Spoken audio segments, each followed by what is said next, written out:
I would really like to see some Groot action, I'll be honest. Ah. I'm a big fan of Groot. I like love Groot. watching Groot. Groot can hold their own.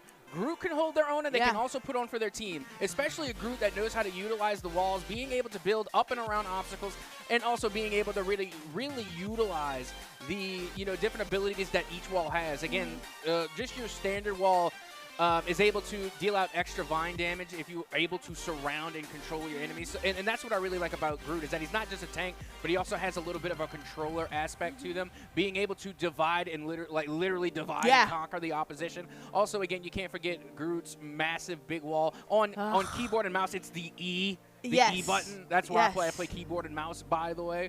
So yeah, that again also provides additional healing. And also, you got to keep in mind, Groot also has team up abilities with Rocket Raccoon and Jeff the Land Shark. Jeff the Land Shark. Oh my gosh, he can be. You talk about annoying players to go against. Him and Groot can be very annoying. Jeff, you talked about that similarities to Riptide, where it can totally clear out a point if you need to. It's Jeff. That ultimate can be a pain in the butt, especially on domination maps. If you're controlling a point, you better watch out and look at the ultimate meters, because you never know if he might be lurking. Well, not just that, but also Jeff does have several different team-up abilities. I mean, throughout the history of Marvel Rivals, originally, we had Groot. Again, the team-up with Groot is great just because, Jeff can be that pesky character, but can also be able to hop on Groot's shoulder just to gain additional armor. And that's what makes Jeff so annoying, because he is so good at avoiding damage.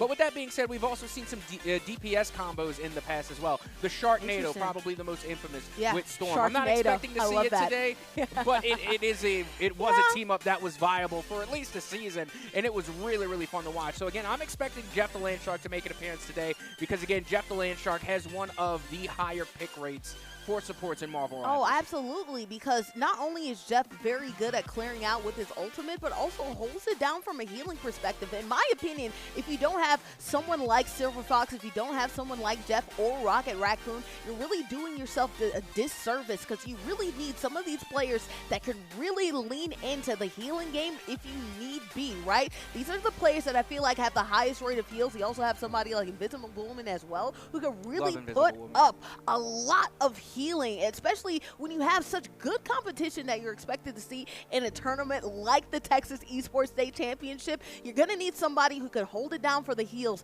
and those are 4 characters that I really feel like can hold it down and make sure that no matter what the other comps are looking like, they can put up probably like between 50 to 20K when it comes to healing, and really make sure to lift up their team and boost them to a possible victory. Absolutely. You also got to keep in mind, it also depends on the game mode. There's 2 main types of game modes in Marvel Rivals. You have Escort, and then you have your Domination. And that's where it really makes a difference. So when we're talking about these different compositions, like, for example, I was mentioning Adam Warlock with the Res ability.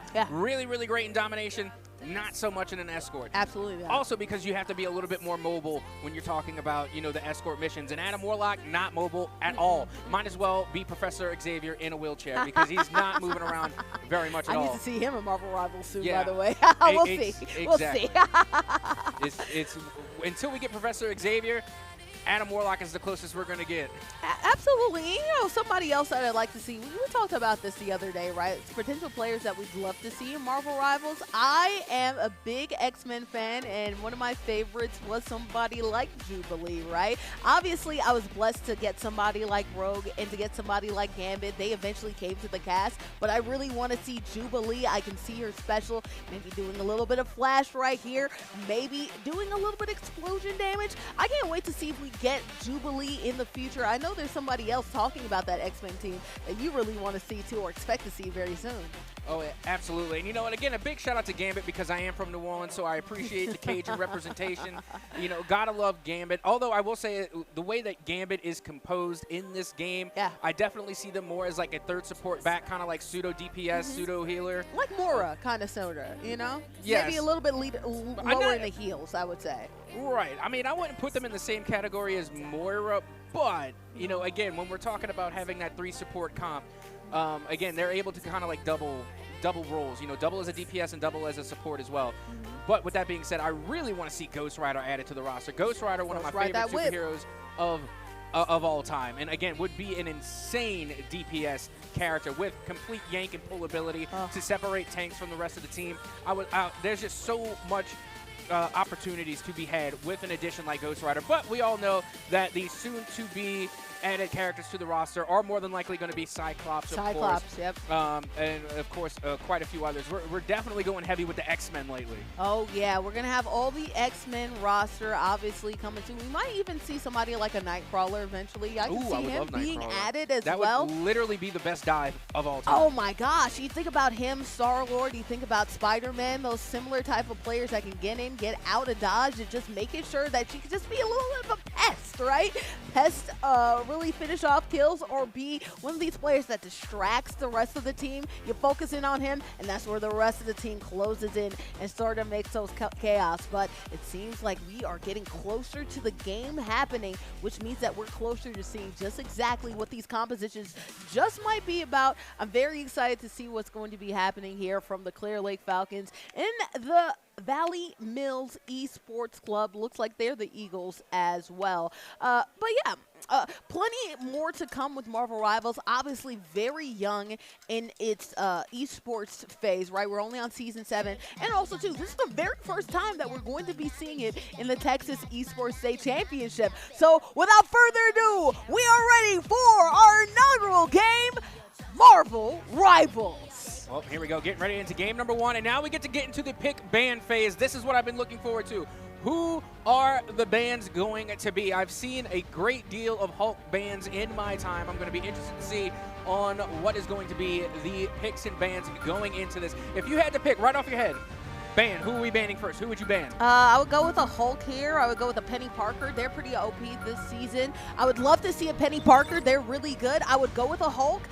Plenty of different of these players. I talked about Jeff. He can put up a lot of healing support. So these are all players we could see being banned so far. If you look at the options that players are elaborating or thinking about taking, you see Magic, you see Black Widow here around there. Oh, the first ban is going to go ahead. That's a Winter Soldier. A Winter Soldier. Winter Soldier ban. I was mentioning this DPS the other day. Winter Soldier has been one of the long-standing mains in the DPS composition for a very long time. So again, an interesting ban pick coming in off the rip as we continue on to see who is going to be in the lineup for our first game of the day.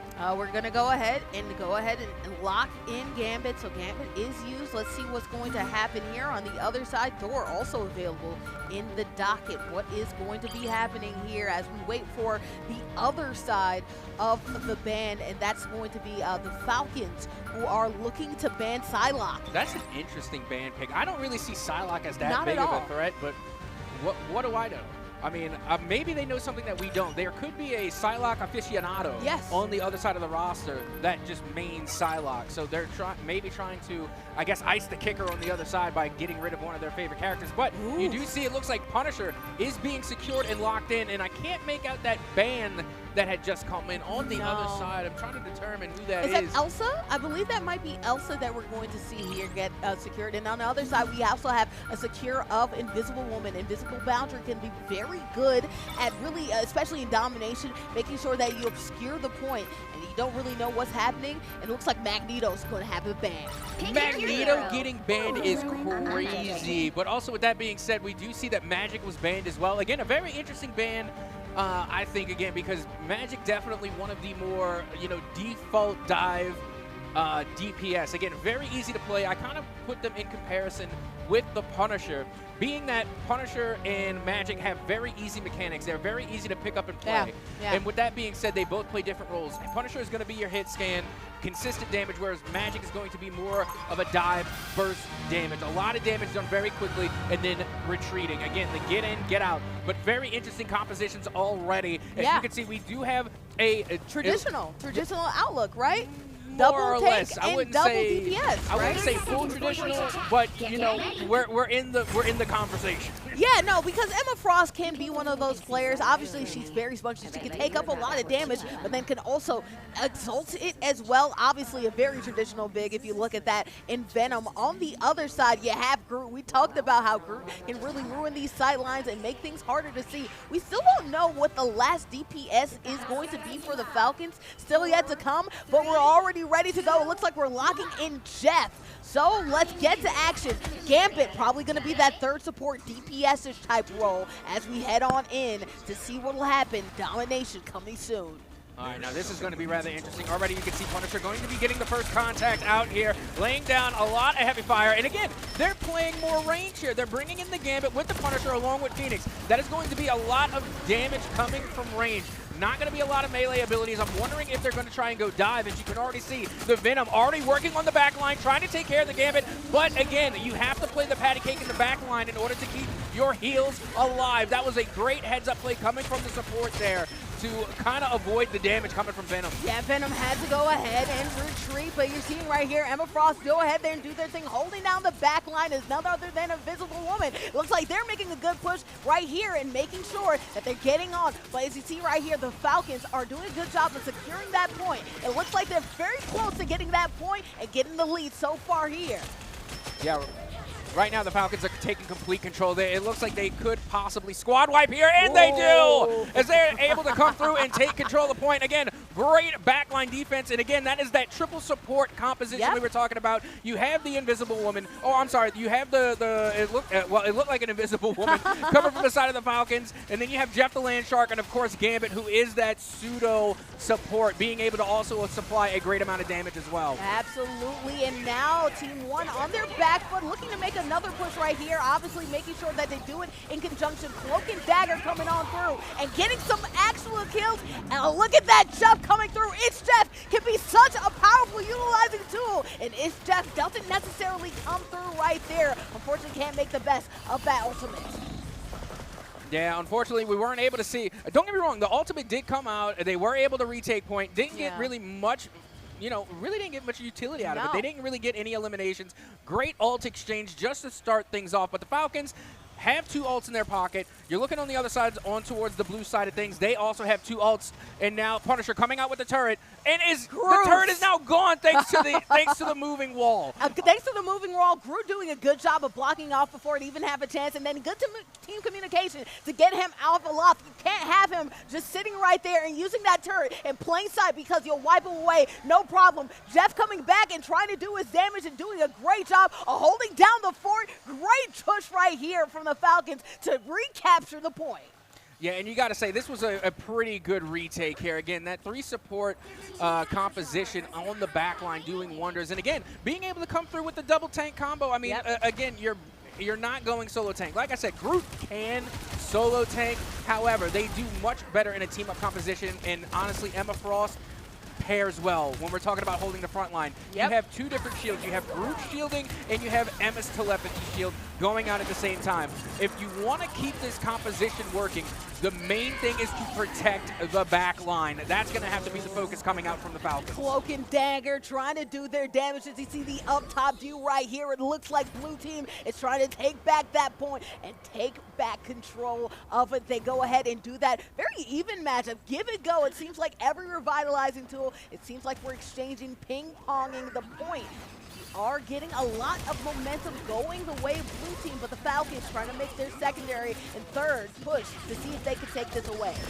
Yeah, honestly, and again, I'm being a little bit, I'm going to do a little bit of criticism here, but if you ask me, I think the Punisher needs to swap out. We need more damage. Punisher is great, consistent damage. We need more burst damage. That Phoenix is going to be providing a lot of that damage. You got to have the Gambit in there as well. They're going to be providing that additional damage, but they're only paired with the Cloak and Dagger on the back line. There's not enough support to keep the Punisher alive enough, but for the time being, we are seeing the numbers begin to even out. As long as they can keep Punisher up and on their feet, being able to supply consistent damage, then we're going to be fine. And now it's going to be all about the retake. Look at the ult economy. You have 4 coming in from the Falcons and only 2 remaining left on the side, on the blue side of things here, as the second push from the Falcons is underway. And Punisher did a great job in that recapture, making sure to go ahead and use Final Judgment to clear away that red team. They're really taking control at this point, but red team making a strong push right here, as you see right here. Some ult popping out from Phoenix. Going ahead and holding the gear, though, is the red team. It looks like they might control the Venom, the last man standing, but Venom holding its own. So a great job right here, but it won't do it. If you look at the advantage, it was going the red team. Phoenix is the only person that's standing. So a great job for the blue team, and it's Jeff coming through to make sure to secure the point. Great job right there. Yep, it was good, but not quite good enough again.